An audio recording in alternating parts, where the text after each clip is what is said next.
examined in the early stages of my research. Okay, so just to give you some context, and obviously I'm talking here about a small country on the western fringes, so you might not be very familiar with the context, but very, very briefly, in my work on translation and language in 19th century Ireland, I looked at the translation activity in the country. This was published in 2017. And to see to what extent Ireland, through translation, created transnational links. And this was very important in the context of 19th century Ireland, where it was a country which was ruled directly from England, where there was a growing desire for self-determinism and a growing nationalist movement. So how to create an image of Ireland, but it was also increasingly an Anglophone country for reasons I won't go into, but a lot of this language activity was taking place in English, which was also the language of, if you like, depending on your perspective, the oppressor, the occupier of the country. So looking at the development of nationalism in this moment in time in Europe, I found Jupp Leerson's work very, very important and very suggestive in understanding how, if you like, these images, these tropes, these ideas were crisscrossing Europe for mutual cross-fertilization, and how translation, if you like, was enabling this. So he produced this idea of viral nationalism, which I know viral these days has a very different connotation, but I think the notion of speed and influence and spread and contamination, but in a positive sense, cross-contamination, cross-fertilization, I think was very useful to understand what was happening at this time, but also, if you like, to think of it in terms of the imagology, in what were the cultural images that were being shared, that were moving, but also how they were moving. So in a way, I did a very similar thing to what Paula did there in terms of trying to map what was happening. Now, much harder, obviously, to get answers to questions, you know, in terms of why you were doing this and who was doing it and so forth. But I used various different approaches to looking at this translation activity and the spread of the cultural images, especially in the context of 19th century nationalism. And I have to say that it's not the only type of translation that was existed in Ireland at this time.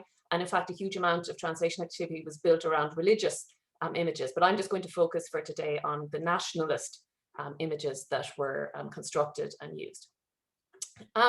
So this involved investigating a lot of different translators, their work, their production, and I'll come back to these shortly.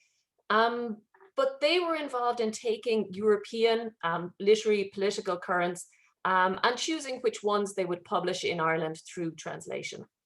So European writers such as Herwegh, Béranger, Lamartine were translated into Irish publications, but in the English language. So I'm just going to give you one example here. This is James Clarence Mangan, one of the most prolific translators in this period, translating the German, Georg Herwegh. This is from 1844 in the newspaper, The Nation. So here we have, my suffering country shall be freed and shined with tenfold glory.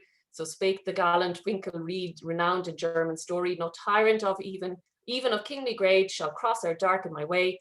Outflashed his blade, and so he made for freedom's course a highway. So this sort of sing-song poem, if you like, that's been imported by James Clarence Mangan into Ireland is very much your typical nationalist tropes and images. A suffering country, you've got the heroic individual who's going to make freedom the object of his activities and so forth. So this is just a small little verse and a snippet of the type of works that were being translated and the type of, you know, fairly standardized nationalist imagery that was coming across. One of the interesting points in this, and why I think the term viral imagology is quite interesting, is because of the speed with which this traveled. So this poem had only been published in 1841, And so, within a relatively short space of time, it has already been published on the Western fringes in Ireland in this relatively obscure but growing in popularity newspaper, The Nation. So there were lots of other publications like this at the time, which were published and rendered into English for circulation and indeed for inspiration in Ireland. And there was sort of a circular movement of these, just to give you an example. So Alphonse de Lamartine, he was also regularly translated into English by Irish poets. And the Frenchman came to visit the Nation newspaper and was allegedly inspired by the Nation newspaper to found his own paper, La Patrie. But Lamartine's poetry was translated into German by Georg Herwegh. So here we have a circularity of inspiration and where things are being appropriated and domesticated for Ireland, but they're also in circulation and traveling around Europe at the same time. So to better understand what was happening, I did a statistical analysis of this newspaper to see the origin, the amount of publications, and the amount of translations that were appearing in it. So here I'm just picking out this decade of extreme nationalist fervor leading up to the 1848 revolutions, where you can see the importance of German texts for Irish nationalists. French texts were also quite important, Italian texts as well. The subsequent decade, we see quite a different picture. So Irish texts become much more important, translations from Irish into English. There's a rediscovery of the local rather than the European. So it is a moment of transfer and cultural circulation in this decade, which I think is particularly interesting. So, we can go through all the different poets, the inspirations, the French Béranger, for example, who gave a model of political resistance and cultural national representation for Irish poets and Irish cultural mediators. But that was work, as I said, I did a couple of years ago. And in looking at it and how I approached it, I suppose I'll give you another example here. It's just on the basic textual analysis. Okay, so here is a poem that I analyzed in a publication that came out in 2017 on the Italian poet Petrarch and a translation of his Spirito Gentile in 1847. So in the middle of this frenzy, if you like, of inspiration and transnational movement of this poetry. So when I looked at this, and just to give you a little bit of context, so the Spirito Gentile, it's another image popular with the nationalist publications of the time, which they had gone back to Petrarch in medieval times, where you've got a personification of Rome, an idea of heroes of antiquity coming back to end factional strife, to end the decadence and the poor state of a country, and the contrast, if you like, between a glorious past of classical antiquity and the present day politics and society. And there's also an element of the personification of Italy, or Rome in this case, as an abandoned or widowed wife with a hero who will come in and save her. So there's a lot of images contained in this, which were very attractive to the, if you like, the national self-image. And so we, with my colleague, Mike Hodder, and this one went through, and you can see textual interventions here determined by how this text was going to move. So instead of describing somebody as fidel, as loyal, they become stern and freedom-loving. Instead of somebody speaking, they're triumphing for the freed. A suitable appointment becomes a glorious deed, and so on and so forth. So you can go through the source text, the target text, analyzing how these texts have been appropriated, how the images are a conscious effort through translation of image building, using Petrarch's poet as the trope of an abandoned or widowed wife, and the Spirito Gentile returning to the aid, and personifying Rome as the savior for the country. So this, as I said, is what I did back in 2016, 2017, in examining these various different types of texts. And I also looked at the translator and the role of the person who was translating at the time, and their role in representation, in gatekeeping, in image building. But it's an extremely complicated task, because it's very difficult to neatly categorize each of these translators in, say, for example, to consider them a nationalist translator. Because first of all, you've got the arc of their writing, they might change over time. In their youth, they might publish certain types of translation, but that adjusts over time. James Clarence Mangan, for example, who I just quoted from at the start, he used to publish both nationalist translations, but also unionist translations. So texts that would be published that would appeal to the unionist community, so completely different on the spectrum, and he would publish these simultaneously. So, you know, there's very idiosyncratic and very difficult to create a neat idea of linearity and of a neat transfer. And their motivation behind such publications, very difficult to understand in each case. Francis Mahoney, for example, who I'll come back to later, also, you know, a neat cause and effect is very difficult to establish through biographical studies and what is they're trying to achieve in these translations. So I suppose the main point I want to make today is that I've moved on a little bit from this to think a little bit differently about these texts. And this has been an opportunity, I suppose, here today for me to think back on some of these tropes and to just use a different lens or perspective. And that is the perspective of materiality. And it's something that I've been working on and publishing on and thinking about a lot over the last 3 or 4 years, very much influenced by Karen Lithau's article in 2016 on translation and the materialities of communication. So this interest in materiality is an interest in the material channels of translation and the roles of technologies, forms, media, and networks in the creation of meaning. So I've explored it in different contexts, but you know, while it's true that translations have often looked at language and content, looking at the medium, its technical properties, and the significance that the translation gains from its form are, I think, very interesting ways, but also suggestive ways of understanding the totality of the translation. This interest in materiality is also an interest in relations and intersections. So questioning of the input of those who contribute to the creation, circulation, and use of an object, but also the many other intersections and interrelations that exist around and through a translation. And in this, I've been quite influenced by book history, which has very profitably intertwined with translation studies in recent years to focus on communication circuits. And this is a point of departure, I think, in studying translations. And the study of material culture emphasizes practice, entanglements, and object determinism.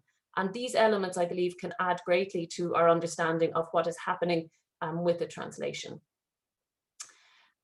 So within the methodological framework of materiality, the notion, I want to just single out one, or well, possibly two here, of assemblage has been very important to me in beginning to think a bit differently about translations and how to approach them. And so the notion of assemblage, which is a concept or ontological framework, first expressed in French as agencement by Deleuze and Guattari in their book, 1,000 Plateaus. It has been developed into a theoretical approach in recent years, but I think it's a very useful notion in terms of thinking about the situationness and the relationality of what a translation can be. So here, this is from Deleuze originally.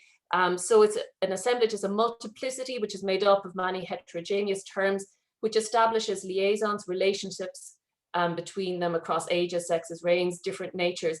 The assemblage's only unity is that of co-functioning, a symbiosis, a sympathy. It is never filiations, which are important, but alliances, alloys. These are not successions, lines of descent, but contagious epidemics, and the wind. Okay, so there's a lot packed into that. But for me, it was sort of a point of departure in terms of thinking about relationality in translation. And the other element that I'd like to add to that, I suppose, is that assemblage is a very useful framework for analyzing how fluidity and exchangeability enable multiple functionalities and mutual connectivities.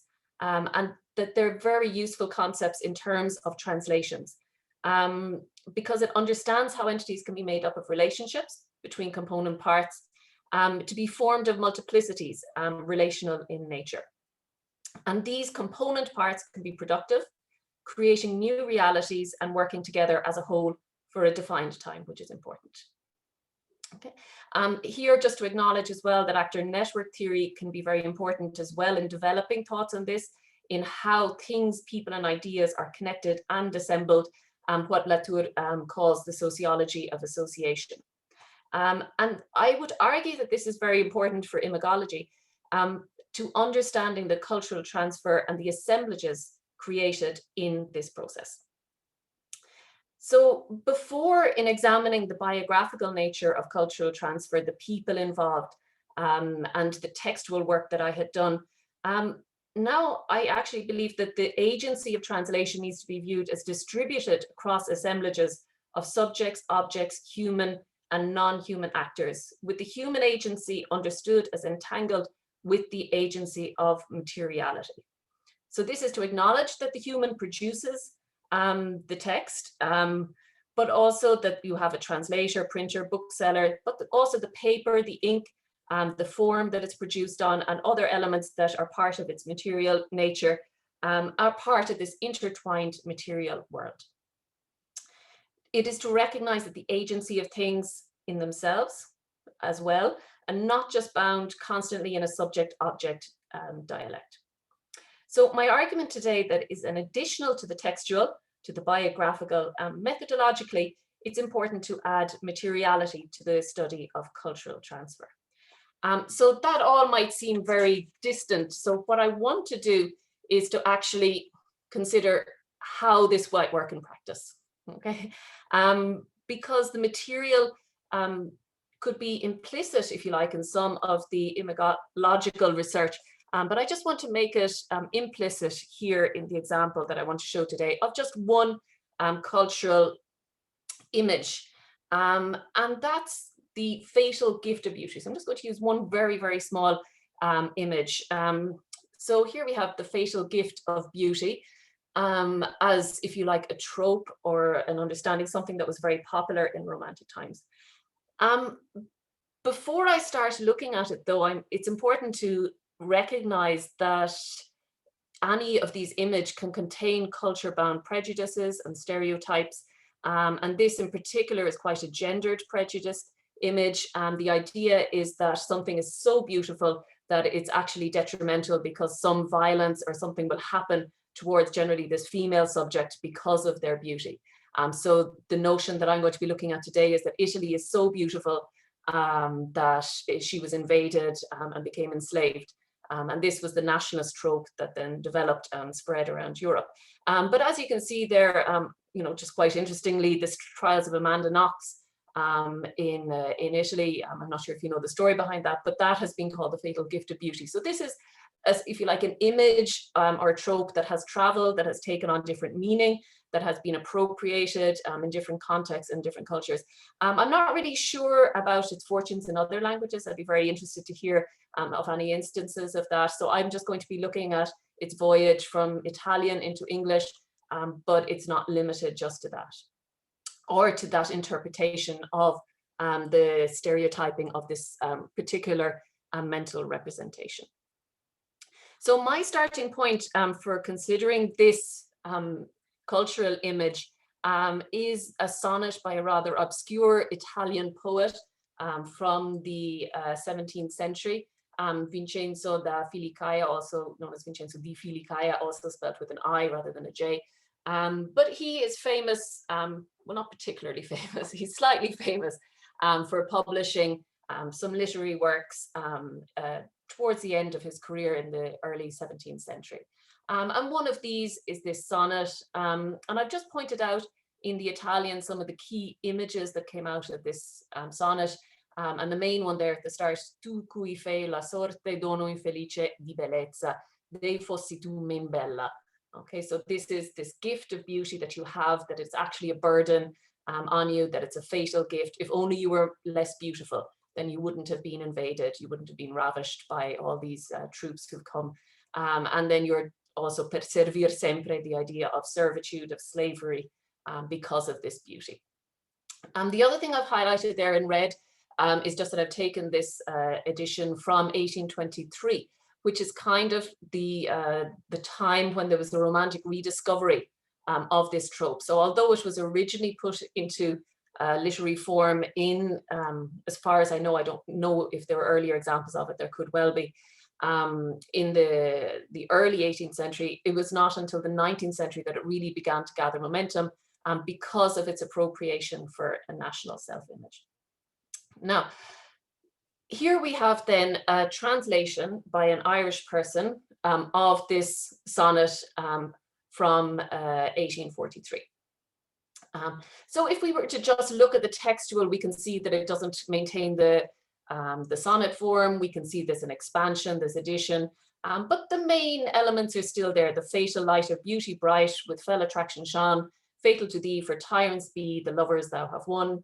That forehead fair is doomed to wear its chains degrading proof, and slavery's print and damning tint stamped by a despot's hoof. So although there is some expansion, we still have the basis of this image.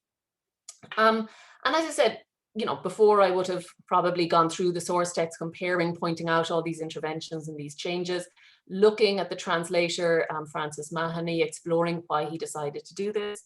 And actually, I have to say, I lost a lot of time trying to understand Francis Mahoney's selection of Italian translations until I realized that he was working his way through a book which was collected Italian poetry. So he wasn't selecting them at all. He was just working his way. But these are the things that you can look at. But if we're looking at the material element of it, we need to go to see how this was originally presented. So this is the newspaper, The Nation, where this poem was published in 1843. And here I want to point out some material elements that change, if you like, the text, and that become part of a different assemblage of this work. So first of all, we have a simple thing like the italicization of certain elements of it that you can see there with the arrows on the left. And then we have a very, I suppose, blunt and direct intervention where we have a title, To Prostrate Italy, which is a very common trope of the country prostrate and bent from slavery. But then, I mean, it's not very subtle. It's got in brackets, Read Ireland. So here the translator is making a very direct and very blunt comparison of how this image of Italy is actually equally appropriate to Ireland. So you can see there then that the addition of this idea of prostrate Italy, read Ireland, changes how this image is going to be brought into the Irish context. So before, whereas my statistical information wouldn't really have got me too far in understanding this, here we have other elements, and as I said, you could, the highlighted bit at the end in italics, for example, the issue of slavery is very important in the presentation of this work. Now, the suggestion here is that Ireland and Italy can be used interchangeably, showing that there's a transferability of national sentiments across. But there's more to this, and we need to take the frame out to wider lens, if you like. So here we have the positioning of the poem, if you like, and it's slightly wider, and I'm going to move out again in a moment. This is in part as of an article on enslaved countries, I suppose. It's a little bit complex in terms of the discussion, but the poem itself is actually in the middle of a paragraph of an article. So it's not set out as a poem, and so it really cannot be understood unless it's placed within this context of the poem, or sorry, of the article. So just another element to add to this, why do we have all this apparatus, if you like, around the image? Why, do we have this addition of a title? Do we have all the other elements? And this because the image itself had already been appropriated in the English language.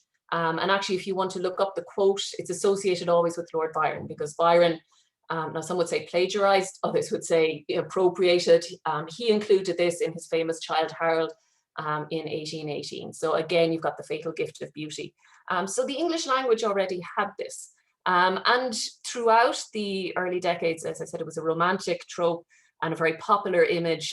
It was published regularly in various different publications.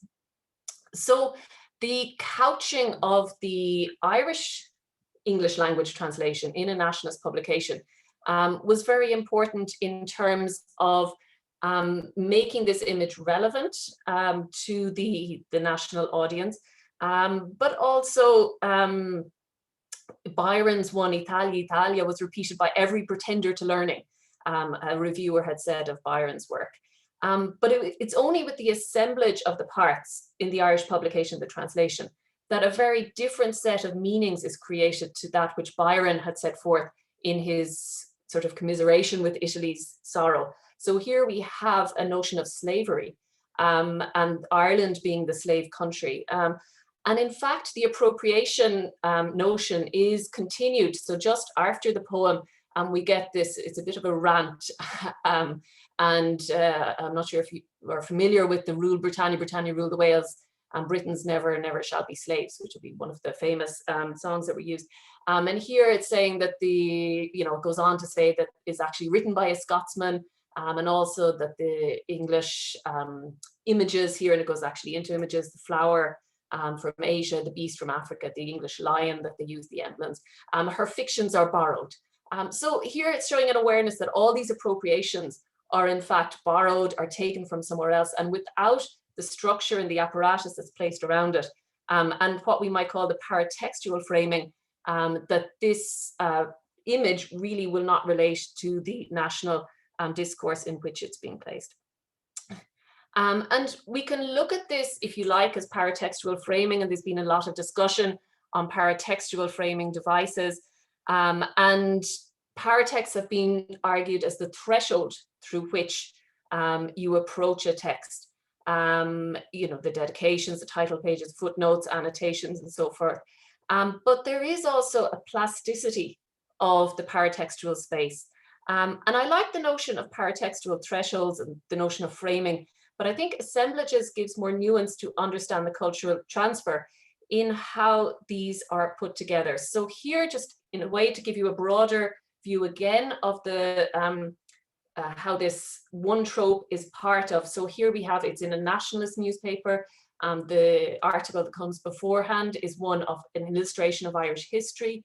We've got another Irish poem, and then a development of a discussion on slavery. So the framing device is one thing, but it's also a relational structure that's happening between these. And materiality gives us that wider frame, but also to examine, if you like, and here I'm just highlighting where the poem is published on the page of the newspaper, to examine the carrier used for this text. Because if we went looking for, if you like, books, or if we went looking for a collection of poetry, we wouldn't find this poem because it wasn't published anywhere except in a periodical. And I think it's important to examine the specificity and peculiarity of the medium of the periodical and print culture and its institutional and discursive techniques. So the significance of the periodical as a carrier of a foreign text, it requires consideration of the modalities of the form of publication and the way in which they enable and condition access to the text. So this poem is embedded within an article. It's quite a different way of reading or of accessing than if you were reading a book of poetry where you came across this poem.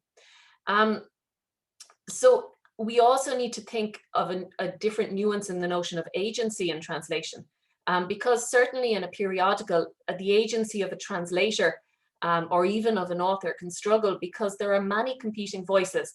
Most periodicals, and this actually thinking back of your publishers and their ideologies that we were talking about earlier. So most periodicals had a strong collective identity, which defined their unique offering in the market. So the publications of a translation in a periodical means that there's multifaceted notions of agency due to the presence of the voices of an author, a translator, an editor, and the collective ideology of that publication.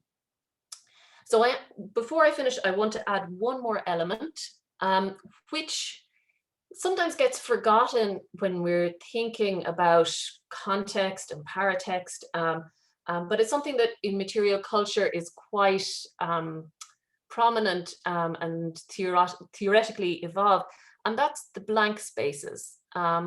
Because sometimes you go and look and find these and there's like nothing around the poem. So here I'm just giving you an example of a blank space, but just to discuss through it. So what is this? So this is another translation of the same sonnet into, this time, a periodical with a completely different ideology. So, and this would be a unionist, so maintaining the union with the with England, the Dublin University Magazine, 1834, so slightly before the Nation and the publication there of the sonnet. But there is no introductory material. Okay, this is very much in a similar continuum as the Romantic engagement with it. But we do have two elements, which brings us to think about what was absent actually in the Nation. So here we have the original Italian, so we have very much the source text in dialogue with the translated text, whereas that was absent in the nationalist translation. And we also have a pseudonym, Iota here, who is the translator, which again is absent from the other translation.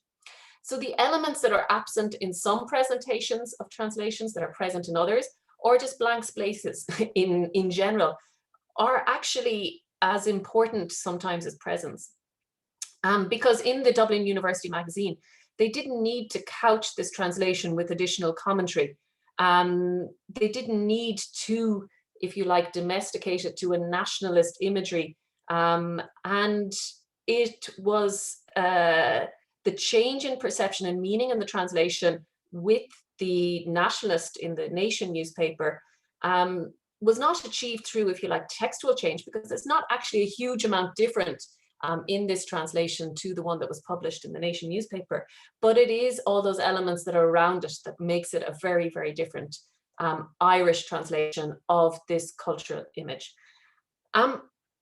So in conclusion, I just want to go back to Petrarch and MacDiarmid. As I said, I had analysed this textually, but really we can't understand that translation very well, or we don't appreciate what's happening in it without knowing that the heading provided for that poem was the Patriot poets of the past. So Petrarch would not always, especially in England, would not have been presented as a Patriot poet. Often it was the love poetry and sonnets that were favoured in England, but also that MacDiarmid was a young Irelander, he was a nationalist. And then we also have an article that was written on Petrarch by MacDiarmid, which prefaced the whole translation. He fed his soul on the old stories of Roman freedom. So all these elements impact on the cultural image that is presented to us and that we can see in and around the translations. So the final thoughts that I want to leave with you is that this fatal gift of beauty as a cultural image. So we can look at how it's textually being transferred, the biographical, so who has done it, you know, be it Byron or Francis Mahony or any other person, so who is translating it and maybe why they are doing it, the paratextual material surrounding it and providing, if you like, the threshold, but also the material, you know, so its publication, the form that carries it, the nature of its presentation. And in all of this, when we're looking at the transfers that are happening, it is the assemblages that add to the relationality of the cultural transfer. And I propose that the consideration in the relations between power, meaning, and space, if we look at the process involved in it, adding a socio-material perspective is very important. And that assemblage thinking, ANT, have much to say about the spatial dimension of power and meaning making. And in a way, they understand and help us understand how orders emerge in particular ways, how they hold together, somewhat precariously sometimes, how they reach across or mold space, and sometimes how they fall apart. So if assemblage is a way of ordering heterogeneous entities so they work together for a certain amount of time, so the fatal gift of beauty trope working in the 1840s in Ireland, we can see how the translations in their material context create meaning in that specific time and place. So, thank you. Thank you very much, for well, adding this important new component, which is materiality, I think, to everything we have been talking about up to now. There is time for some questions. Irina, you can take over. There is at least one chat question, I think. Yes, we do. Some questions and some hands raised.